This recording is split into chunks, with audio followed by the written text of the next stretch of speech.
Bismillahirrahmanirrahim. Alhamdulillah wassalatu wassalamu ala Rasulillah wa ala alihi wa sahbihi wa man ittaba'a hudah. Wala haula wala quwata illa billahi amma ba'du. Kembali pada sore menjelang maghrib ini, mari kita lanjutkan kembali ngaji matan Safinatun Najah yang dikarang oleh Asy-Syaikh Al-Imam Salim bin Abdullah ibn Samir Al-Hadrami.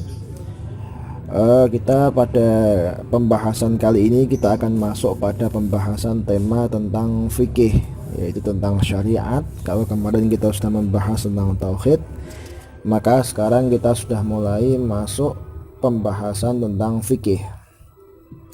Perlu dicatat bahwasanya dalam kitab-kitab itu tata cara untuk penulisan kitab itu dibagi menjadi 4. Jadi ada yang namanya rubu'ul ibadat yang pertama, terus kemudian rubu'ul muamalah, jadi 1/4 itu membahas tentang masalah ibadah, lalu kemudian 1/4 lagi membahas tentang masalah muamalah, lalu kemudian rubu'ul munakahah, dibahas juga tentang pernikahan, lalu kemudian setelah itu pembahasan tentang jinayah atau bahasa lainnya adalah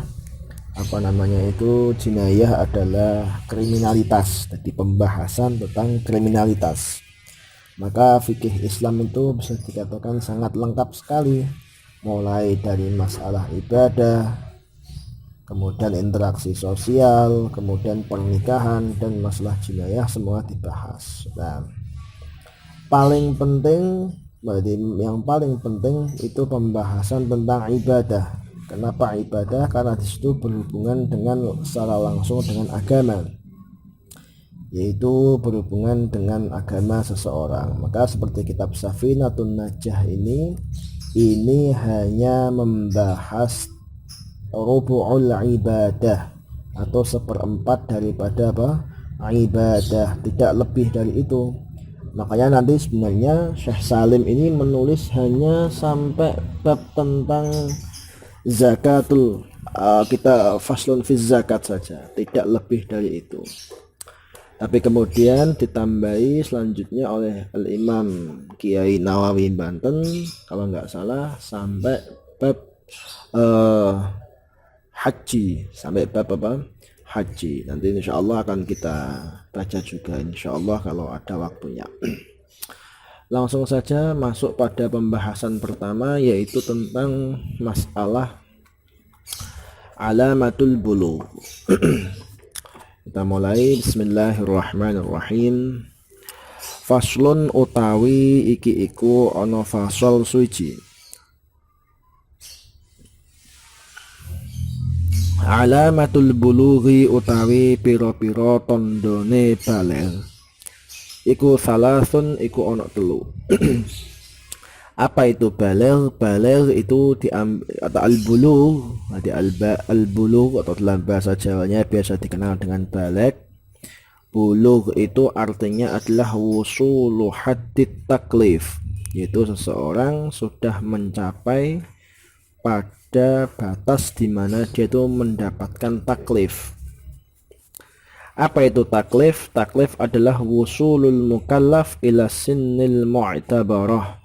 Jadi seorang mukallaf, seseorang sudah sampai pada satu umur tertentu di mana dia itu nanti sudah mempunyai kewajiban untuk melakukan atau sudah mempunyai tanggungan, istilahnya tanggungan untuk melakukan semua kewajiban-kewajiban yang dibebankan oleh Allah Subhanahu wa taala kepada setiap orang muslim, setiap orang mukmin. Itu namanya taklif.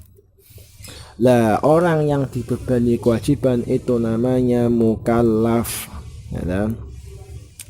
Mukallaf itu siapa? Syaratnya mukallaf harus balighun, pertama baligh. Nah, ini nanti makanya kita akan membahas tanda-tanda seseorang itu sudah dikatakan sudah baligh. Jadi pertama dia mukallaf, jadi baligh. Jadi mukallaf itu syaratnya harus baligh.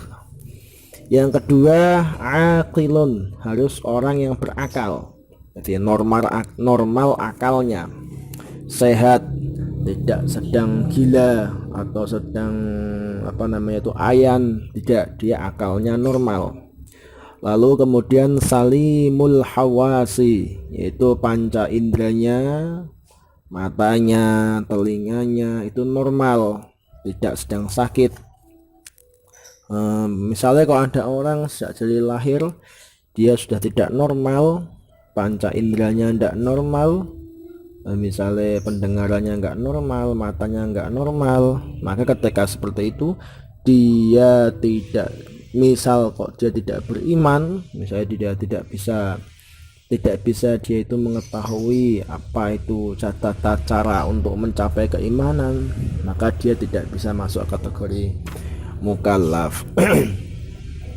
Terus kemudian balaghatuhu da'watul Islam, dia juga menerima dakwah Islam, menerima ajak-ajakan Islam. Berbeda misalnya ada seseorang di situ hidup di pedalaman Amazon atau hidup di pedalaman hutan Indonesia, sementara belum ada sama sekali orang yang memberi dakwah kepada dia, kok dia tidak beriman, maka dia tidak apa-apa, tidak beriman, maka dia mungkin masuk kategori ahlul fatrah. Kalau zaman sekarang tidak ada HP, tidak ada tidak ada HP, tidak ada tidak ada HP, tidak ada televisi, tidak ada internet, sehingga dia tidak tahu informasi tentang ajaran Islam sama sekali, ya maka dia tidak termasuk sebagai orang mukallaf karena dia tidak balaghathu da'watul Islam, dia tidak mendapatkan dakwah Islam. Toyib. Masuk dalam pembahasan ini juga, yaitu nanti ada orang yang namanya murahiq. Murahiq itu artinya seorang anak yang belum baligh tapi dia sudah mendekati baligh, itu namanya murahiq. Nah, itu juga mumayyiz. Seorang anak itu kalau sudah mumayyiz, jadi ya sudah mumayyiz. Apa itu mumayyiz? Yaitu seseorang yang sudah memiliki tamyiz. Apa itu tamyiz? Tamyiz itu nanti dalam mengukur, memberi batasan tentang tamyiz, ulama berbeda-beda pendapat. Ada yang mengatakan tamyiz itu cukup jikalau seseorang anak itu sudah bisa makan sendiri, minum sendiri, cewek sendiri, maka dia dikatakan mumayyiz. Ada juga yang mengatakan jikalau seorang anak itu sudah bisa berbicara dengan runtut, dan runtut dengan benar, dia tahu mana yang baik, mana yang jelek atau kurang pas mana, maka dia sudah mumayyiz. Umumnya seorang anak itu dikatakan mumayyiz jikalau dia itu berumur 7 tahun. Ya, berumur 7 tahun. Maka jikalau seorang anak sudah berumur 7 tahun, wajib bagi orang tuanya untuk memerintahkan kepada mereka melakukan ibadah-ibadah seperti sholat, puasa kalau memang mampu, kan? Diwajibkan, orang tuanya yang diwajibkan. Kenapa? Karena mereka pada akhirnya belum baligh. Orang tuanya diwajibkan karena apa? Karena Kanjeng Nabi Muhammad Shallallahu Alaihi Wasallam itu memerintahkan dalam salah satu hadisnya, Kanjeng Nabi dawuhan, muru auladakum bis sholati wahum abna'u sab'in. Muru perintah sira kabeh auladakum ing anak-anak sira kabeh bis sholati kelawan salat. Wahum utawi aulad iku abna'u sab'in, anak-anak sang umur 7 tahun. Umur 7 tahun mereka wajib diperintahkan untuk sholat. Nah, ini yang wajib, yang kena khitab, kena tuntutan untuk memerintahkan siapa? Orang tua. Wadribuhum 'alaiha, wadribu lan mukula sira kabeh hum ing aulad 'alaiha ing atase ninggalake sholat. Wa hum utawi aulad iku abna'u ashrin, iku anak-anak umur 10 tahun. Nah, umur 10 tahun kok sampai ninggal sholat boleh ditutup. Nah, dikiaskan dengan sholat adalah puasa kalau memang mampu. Nah, kalau memang mampu dia juga disuruh untuk berpuasa. Nah, wis umur 10 tahun, kalau sudah umur 10 tahun kok kemudian tidak tidak mau berpuasa, maka boleh dipukul.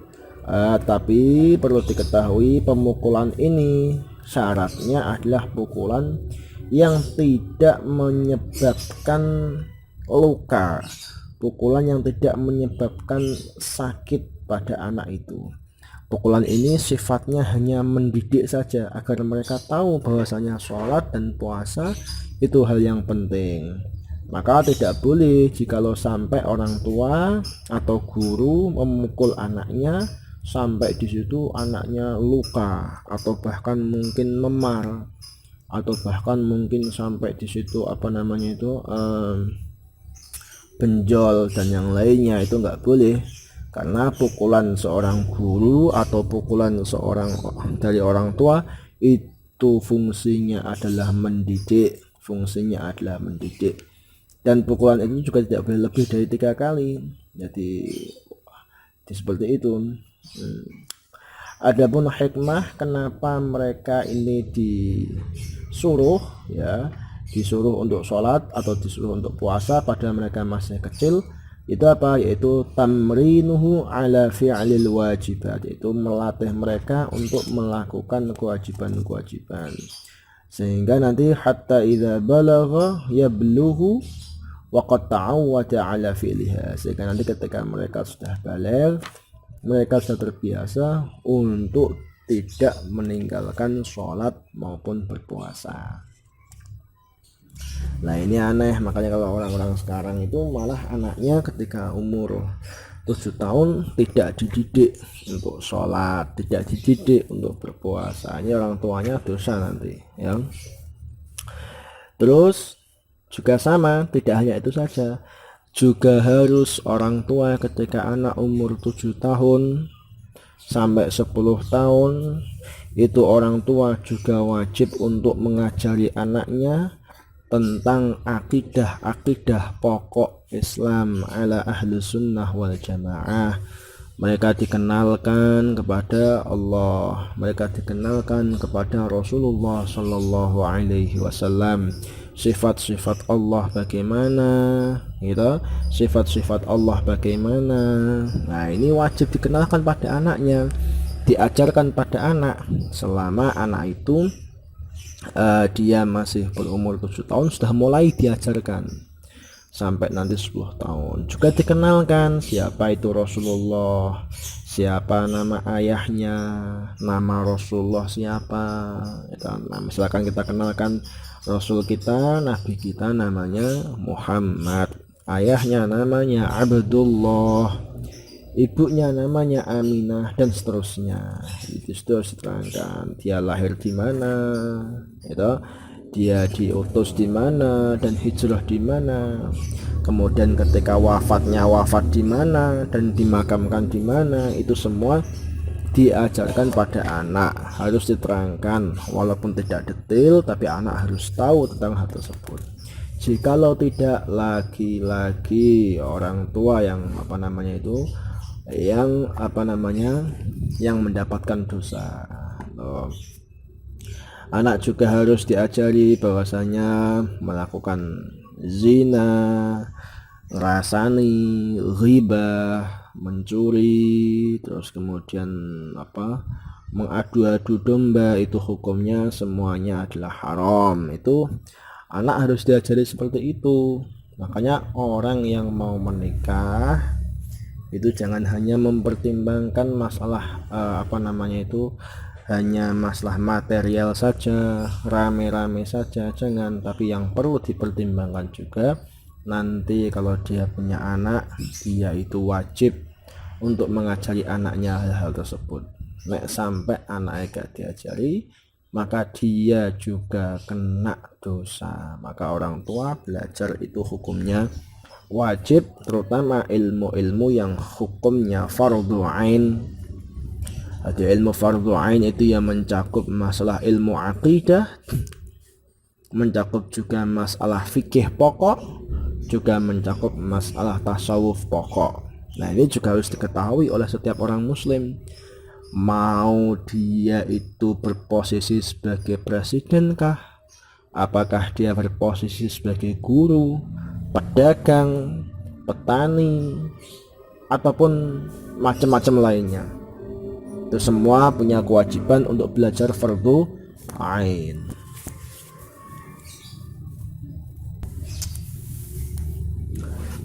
Terus kemudian selanjutnya yaitu apa itu tanda-tanda baligh, yaitu dikatakan tamamu khamsa asyarata, sempurna. Tamamu khamsa asyarata iku sempurna 15 apane sanatan apane taune, fi dzakari ing dalem bocah lanang, wal unsa lan wong wedok. Jadi ketika anak sudah umur 15 tahun, 15 tahun ini diukur dengan menggunakan kalender komariah, ya, tanggalan komariah, bulan, bukan kok tanggalan syamsiah atau miladiah, matahari, bukan. Lah ini kadang saya berpikir, di antara sekarang ini kan orang-orang tuh sudah lupa, orang sudah melupakan yang namanya tanggalan atau kalender hijriyah, ya toh? Orang sudah melupakan, padahal kalender hijriyah ini merupakan pokok sebagai rujukan setiap orang untuk mengetahui hukum-hukum yang berhubungan dengan agamanya. Di antaranya adalah masalah baligh ini. Jadi orang 15 tahun itu sempurna itu hitungannya adalah dengan kalender hijriyah, bukan syamsiah. Nah, makanya untuk menutupi kekurangan itu, akhirnya kemudian saya kadang berpikir, guru kami Kiai Haji Maimun Zubair rahimahullah taala itu untuk kalender pondoknya, khusus untuk kalender pondok, beliau itu membuat kalender pondok berupa kalender hijriyah, bukan kalender syamsiah. Mungkin di antara tujuannya itu adalah agar di situ orang tuh kembali orang kembali lagi merujuk masalah apa namanya itu, masalah ubudiyah, ibadah sehari-harinya dirujuk kepada kalender hijriyah, ya. Baik, itu sempurna 15 tahun. Ketika anak sudah umur 15 tahun, maka dia sudah dikategorikan dia sudah baligh.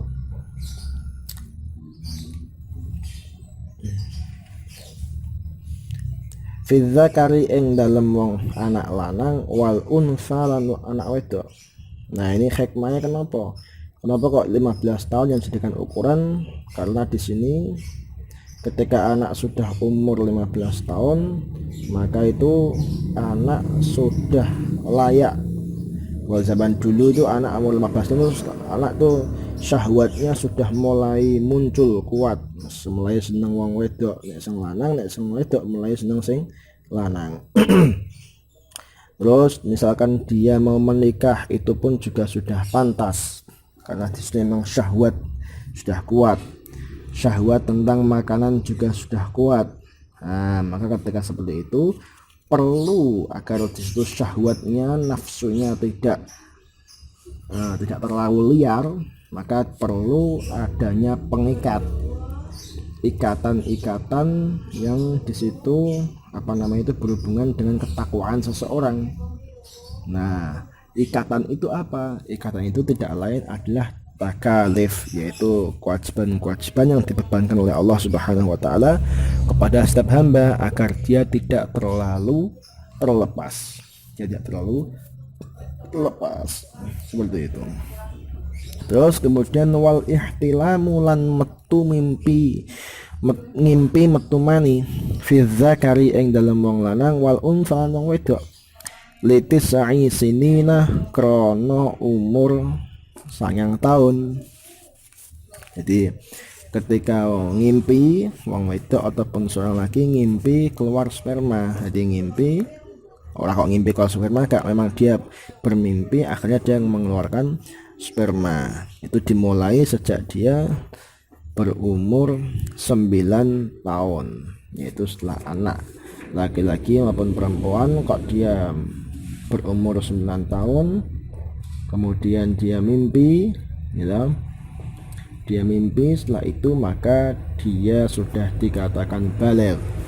Jadi baik laki-laki maupun perempuan itu bisa mengeluarkan sperma semua. Maka jangan dikira mengeluarkan sperma itu hanya milik laki-laki saja, tidak. Perempuan pun bisa mengeluarkan sperma, dan itu menjadi tanda seseorang sudah baligh. Terus kemudian wal haidu lan haid fil unsa ing dalam wong wedok litisai sinina krono umur 9 tahun. Jadi ini khusus perempuan, yaitu perempuan itu haid ketika dia menginjak umur 9 tahun. 9 tahun kurang 15 hari. Ada 9 tahun kurang 15 hari. Jadi misalnya anak bocah, misalkan bulan Ramadan ini, atau jadi misalkan tanggal 1 Ramadan seorang anak itu umur 9 tahun persis, berarti pada bulan Sya'ban dia kurang 15 hari, kok kemudian di waktu itu dia mengeluarkan darah, maka darah itu sudah bisa dikategorikan sebagai damul haid atau darah haid. Jadi 9 tahun kurang 15 hari, tapi ukurannya dengan menggunakan ukuran tanggal qamariyah. Sekali lagi, makanya saya sarankan masing-masing dari umat Islam ini untuk memiliki dan mengenal tanggal bulan-bulan hijriyah. Karena apa? Karena tanggal bulan hijriyah ini menjadi patokan atau ukuran setiap orang untuk urusan-urusan agamanya. Urusan-urusan agamanya itu semua dirujukkan kepada tanggal apa? Hijriyah, bukan dengan tanggal syamsiyah, bukan tanggal syamsiyah.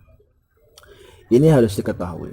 Di tanda baligh itu ada 3 tadi: umur 15 tahun, mimpi mani bagi laki-laki maupun perempuan yang sudah mencapai umur 9 tahun, umur 15 tahun bagi laki-laki dan perempuan, atau haid bagi perempuan yang sudah mencapai umur 9 tahun. Cukup sekian ngaji sore kali hari ini, waktunya terlalu pendek. Insyaallah kita lanjutkan besok lagi, kita cari waktu yang lebih panjang lagi. Tutup dengan doa kafaratul majlis. Subhanakallahumma wa bihamdika asyhadu an la ilaha illa anta astaghfiruka wa atubu ilaik.